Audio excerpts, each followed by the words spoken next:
Hello, everybody. We're about to start drawing again. I don't know what's going on in the world of comics, but a lot of comics are real cheap right now. I might have even shown these already. I think I might have shared them on the live stream. When I was on vacation in Delaware, I went into this kind of old-timey comic shop, and they had a literal 25-cent box. It was a 50-cent box that was half off, and it had comics like this that have the covers missing. These are usually returns. Like they can, and if you had a comic that didn't sell, back in the day, you would just tear a cover off or a piece of the cover, like the title, and send that back, and then you would get credit for it for the next order. So I went through that box, and most of them are missing the covers, but some of them aren't. And let me just show you. This one was 25 cents, and I don't know if you can see that on there. It's not in great condition. It's kind of a poor condition. This is Casper the Ghost #2 from 1958. They don't have it on my comic shop because I couldn't price it. Like I said, not in great condition, but the cover's still on it. And then this is Casper the Friendly Ghost #49, and this was a 25-cent comic as well. It's in slightly worse condition than the other one. This one is Space Family Robinson. It's missing the corner here. This is Space Family Robinson #1 from 1962, and this was also 25 cents.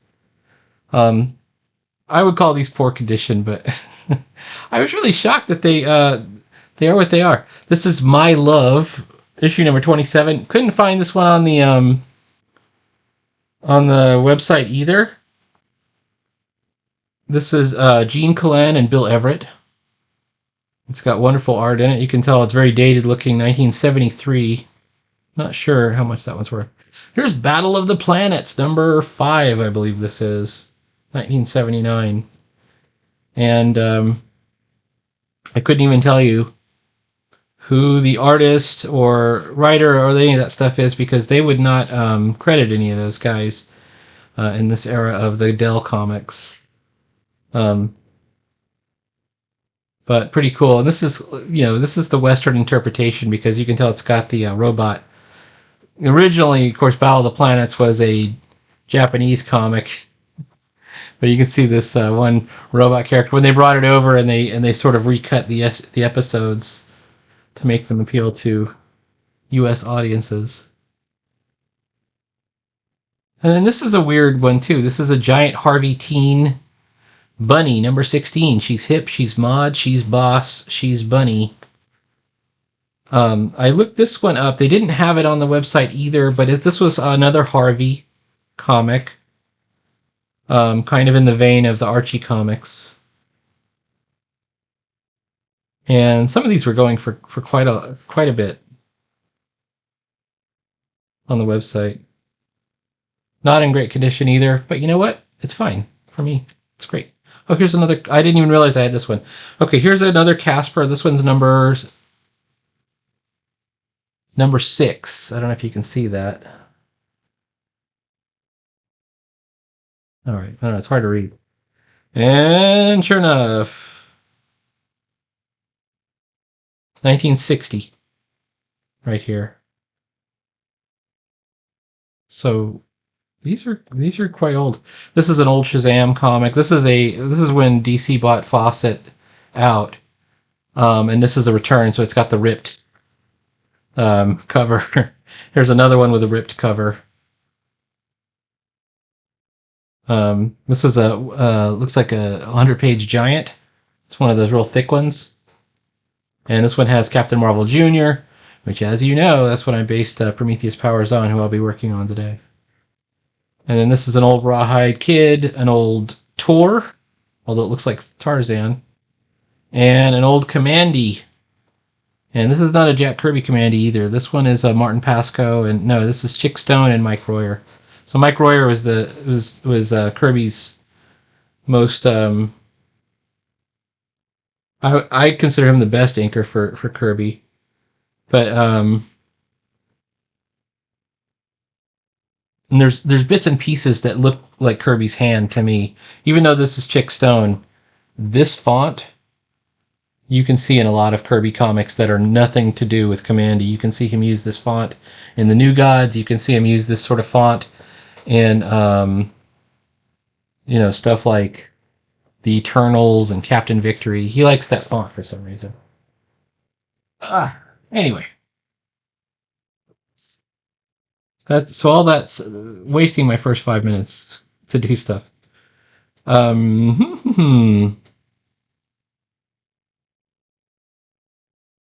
All right, if you haven't been keeping up, I finished page, what was this, 10 or 11?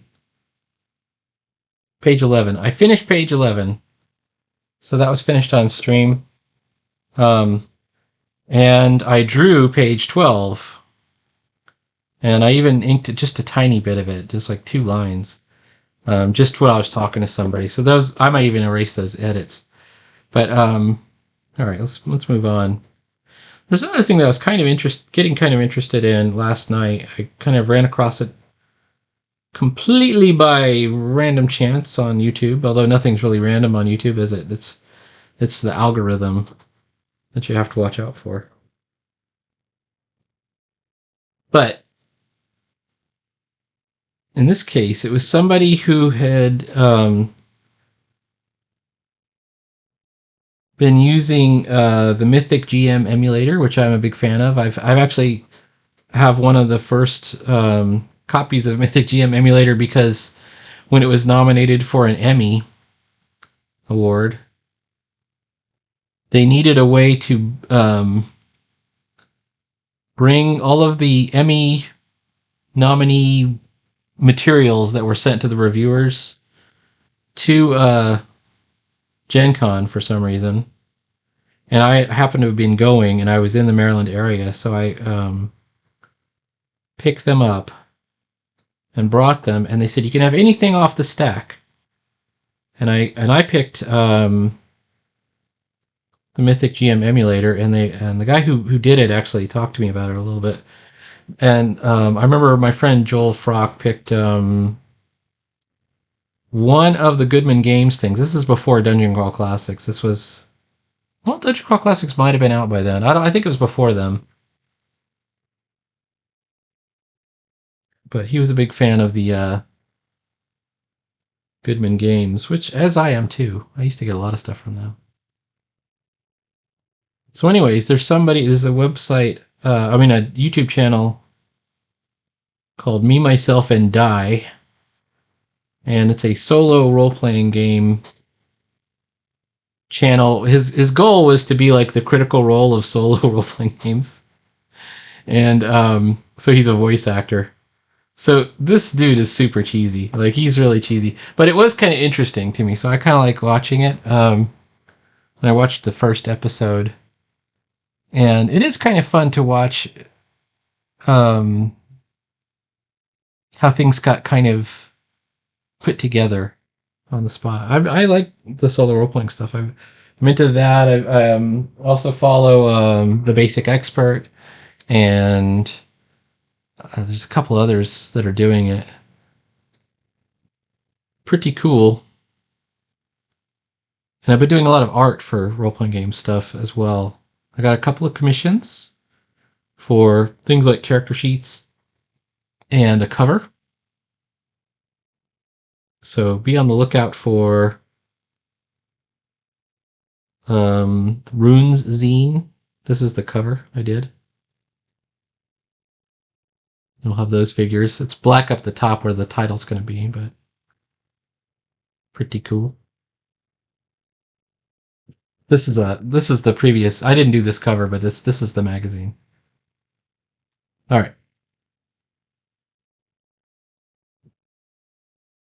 Where was I? I just went over what I was doing. Here we go. All right. I think I got all of my. I think I got all of my panels right. Are all the panels there? Yes. Yes. Okay. So now it's just a matter of renaming this as Inky.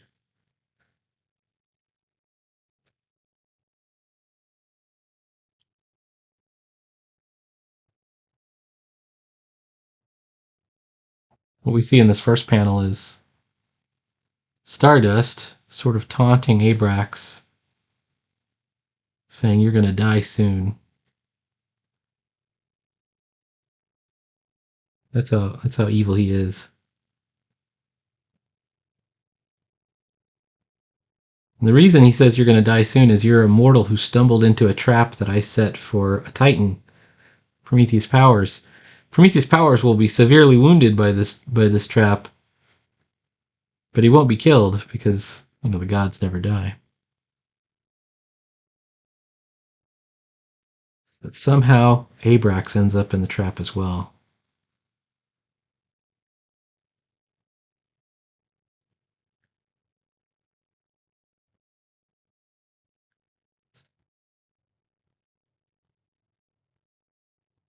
And this is actually not that out of character for how Stardust was in the comics either. He was a particularly cruel version of a superhero.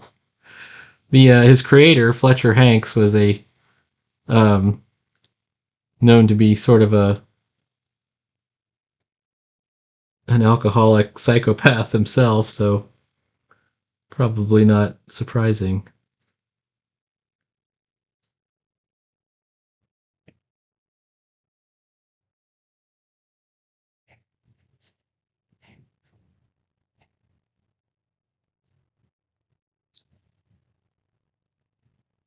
He looks very similar to Prometheus Powers, so I got to make sure that everyone understands they're different characters. So when you see Stardust, he always has this sort of glowing eye situation going on. And then he has a different collar.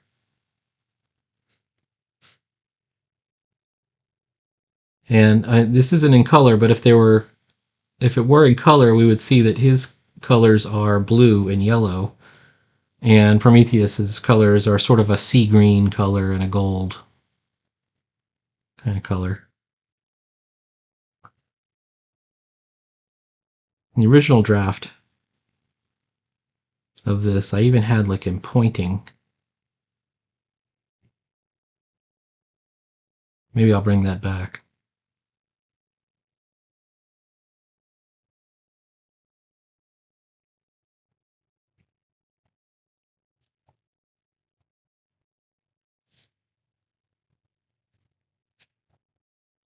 I can't bring it back unless I can get the proportions right. So here's,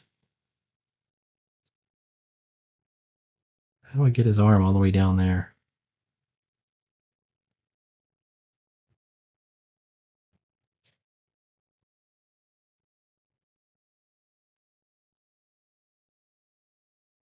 Maybe we leave this one arm down.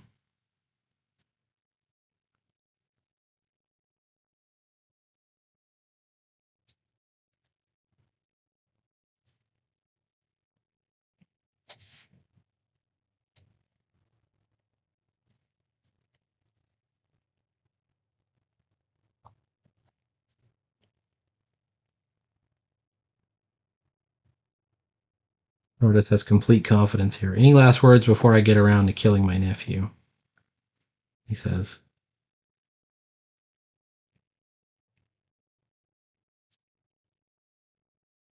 And Abrax says, only one, only this.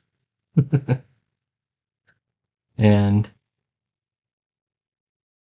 he gives the incantation, Bim Shalabim. That's the one that transforms Hondo into his battle form. And presumably the explosion over here, Shakum, is big enough that it actually shatters the spell and all three characters are released from the snare simultaneously.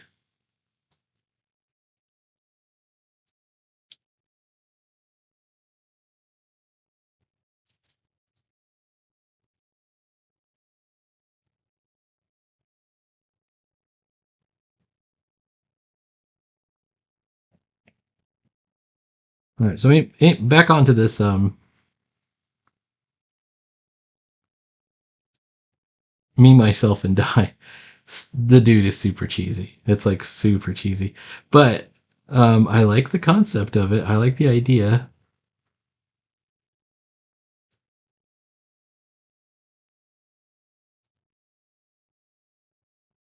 So I might try something like that. Bring back Vole playing games, which is it's not a channel, but it's like a playlist of solo RPG stuff. I'm trying to do like this thing where it's front lit, so back shadow. Shadows from the back. Oops.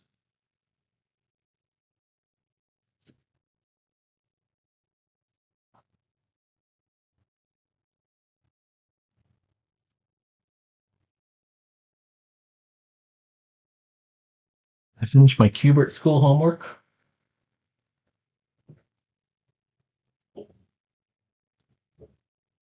for this week.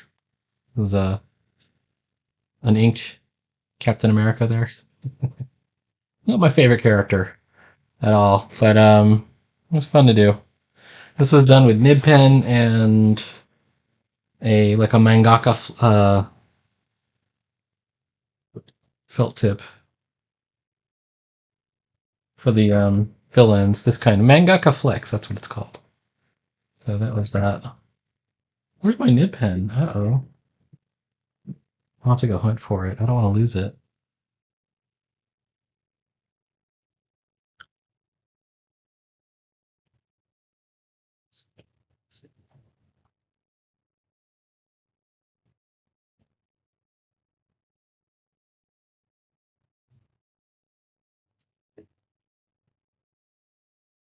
If you're wondering why I get all those old comics, it's because they always have really good examples of how to do things. So in this case, this is definitely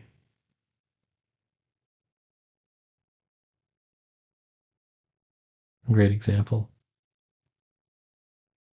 All right.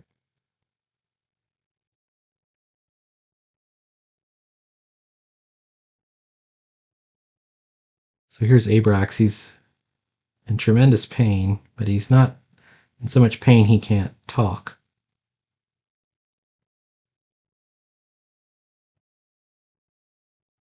Stardust even knows you seem like a spellcaster of some sort, but you're in too much pain to do much more than talk now. But he doesn't realize that, of course, Abrax only has to talk to do his. It's like Captain Marvel. Like Captain Marvel says Shazam, and he turns into Shazam. So it's kind of the same concept here. When you're creating your comic universe, you can set the rules for how everything works in such a way that they become, you know, kind of details of how you want to arrange your stories. So we have him. These are. Can you tell he's in a lot of pain? His tears are on his. There's sweat beads on his forehead. His eyes are clenched.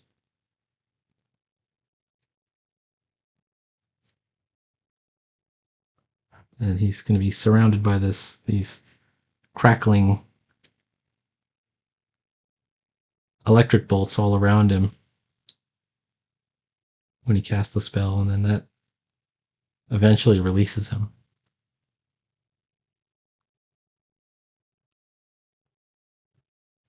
And by the way, and if you were to like turn back and go to okay, well let's look back at page 10. Hondo was not in the trap. You can see he's totally safe right there. And then you can even see him off to the side over here. He had managed to escape.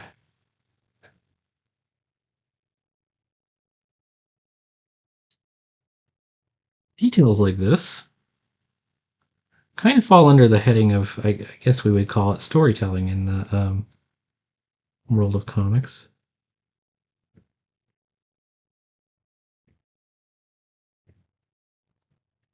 And which really just means being consistent, you know.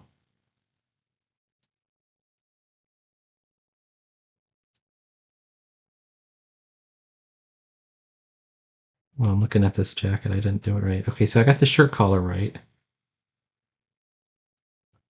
But then there's also the jacket collar. Aha. There it goes. Now he's got his hand in front of him.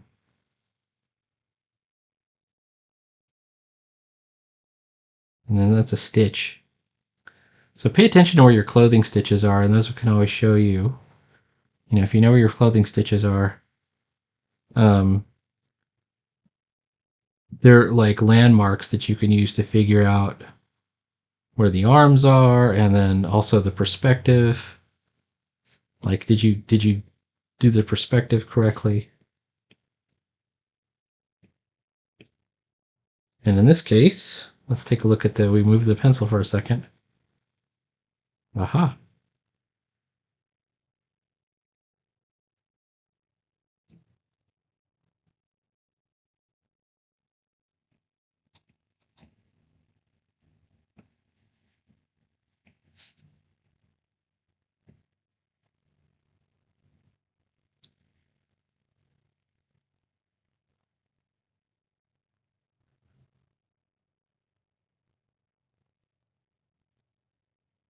Let's move this down here.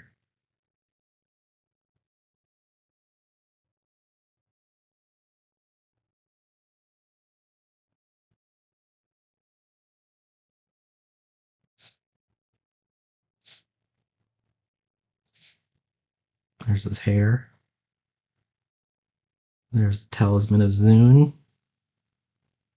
So the Talisman of Zune is what allows him to do the summoning. And he's not one of the secrets of Abrax. I haven't done any Abrax stories other than the ones where he's co-starred with Prometheus powers. But like, he kind of deserves his own little arc of stories too.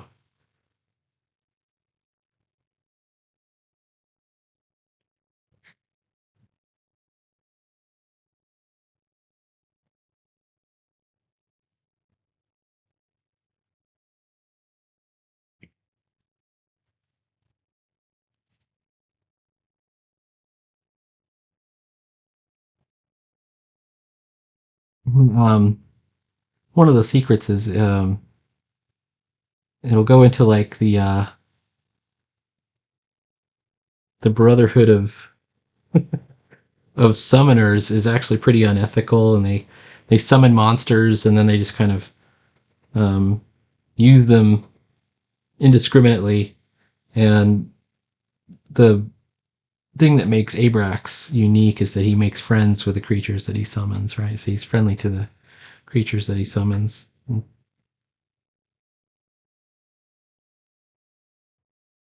then the other unique thing is the creature that his sidekick, Hondo, is particularly powerful. He's a chimera. He's one of the most powerful types of summoned creatures.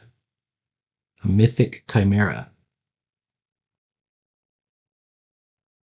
Which in this universe really just means a shape-changing creature, but an immortal creature, right? You'd think there's only a few creatures that have that kind of immortal status. Maybe dragons or certain types of demons or something. But of course, you couldn't trust a demon.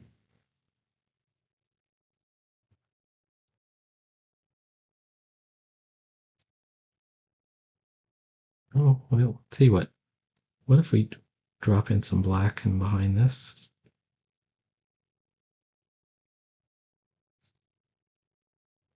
I've been doing Inktober, and one of the things I've learned over the last couple of drawings in Inktober is that creating good contrast really does make a huge difference. Like, I always knew it was important, but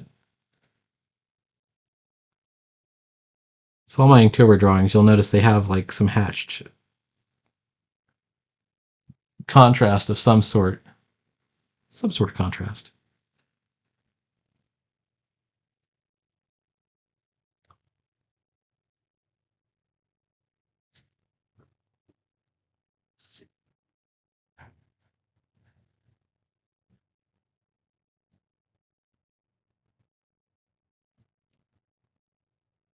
When I'm looking at this comics, I'm just shocked.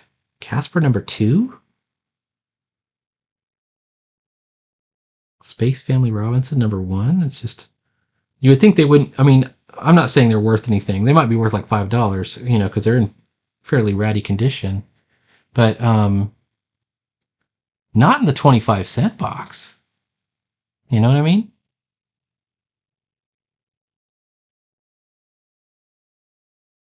And that was a cursory, like I just went through, I kind of flipped through, I didn't really like get the box down and like start unpacking all the issues to, pull each one out to assess individual. I just took whatever was at the top that appealed to me immediately. I just grabbed. And the guy was happy to sell them. He's like, yeah, here you go. $7 for this whole stack. So I feel pretty good. Like I really looked out on that one. And that wasn't the only great thing that happened that day, by the way. I went to an antique shop and I was looking for uranium glass, radioactive glass. What it is, it's a kind of glass that has a green tinge to it that will glow under black light. And I found some, and at first I found like just a dish, and it was $7, and the lady said, "Oh, you can have that for $5." And then I said, "Well, there's another one that doesn't have a little price tag on it that I'm even more interested in. It's a little candy dish." And I showed it to her. I don't want to say. She goes, "There's no price tag," and then she gets really mad, and she goes, "It's one of those booth type ones," and she's like, "You can have that for free." Like she wasn't mad at me. I think she was mad at whoever didn't put the price tag on it or whatever else it was. So I ended up with a free glass dish that I'll be sending out. All right, so what I need to do now is hatch this. It hasn't become dark. It's just we're just trying to create contrast. So we need some kind of transition. And by the way, most of this won't matter because it's going to get covered up by the speech balloon.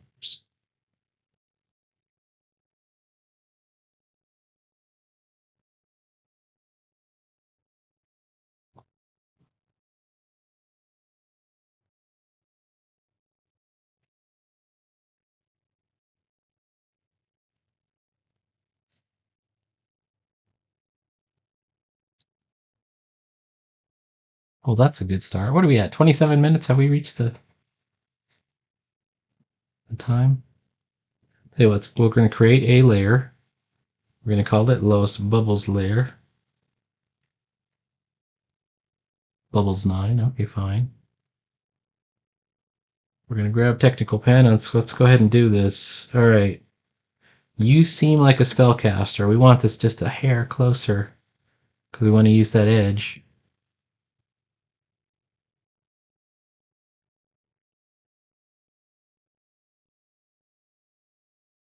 I need to make this longer. And then same deal here. I think this is as close as it needs to get. Let's go ahead and hide the line in there too. All right, so now we're going to go ahead and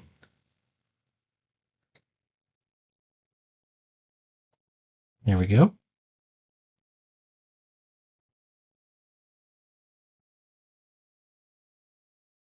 There we go. Connect them up. And then important bit about the tail. The tail doesn't have to go all the way to the mouth, but it should point to the mouth.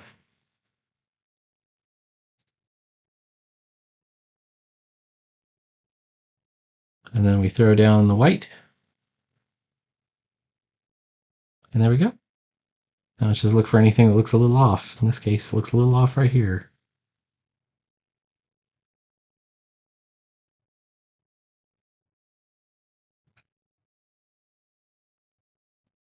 Another thing that looks a bit off is there's nothing up here and down here. Does this look empty to you? It looks a little bit empty to me.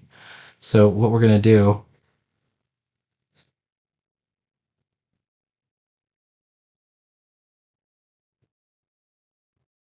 let's get back the rusty nib first. We're going to do some Vince Coletta style fills. And this is use like a boomerang kind of shape. Like that. There we go. And then the fill it's like a focus line, but it doesn't go towards a single vanishing point. I've done a lot of focus lines that go, straight in. You put the ruler down, and you start doing them. This one, it doesn't go towards a single the vanishing point is really just this figure that we're going around with our boomerangs. So in this case, we find where the boomerangs leave a space, and then we're just gonna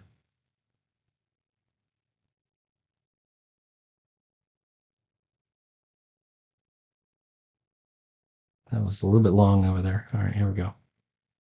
How's that? How about this one?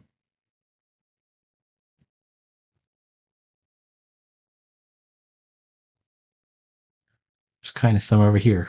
Okay. Make sure we clean up anything that fell outside of the panel border. This is looking a little bit ragged up here. So let's just go ahead and take this all the way to the panel edge. And then same thing here.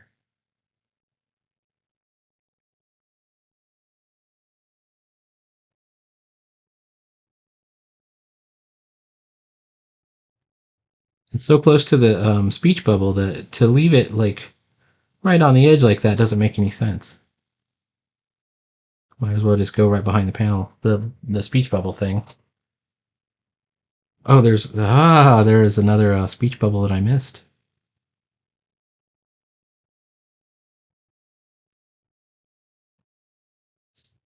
All right.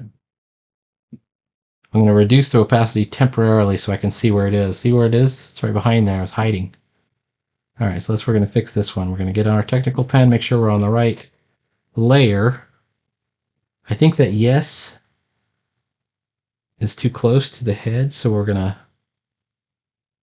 Right here is a nicer place for it, a little bit higher up, maybe just a bit higher even. And then make sure we're on the bubbles layer. He's under distress. He's weak. So we're going to give him a shaky speech bubble.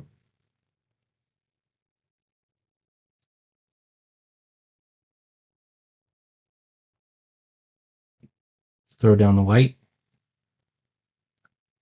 And then bring our opacity back up. And that ought to do it. All right, we can officially say page 12 has begun. We got a one panel. That's looking pretty good for me. All right, please like, follow, and subscribe. There will be more stuff every day, more comics every day at least. And we will continue on slowly but surely. And don't call me Shirley.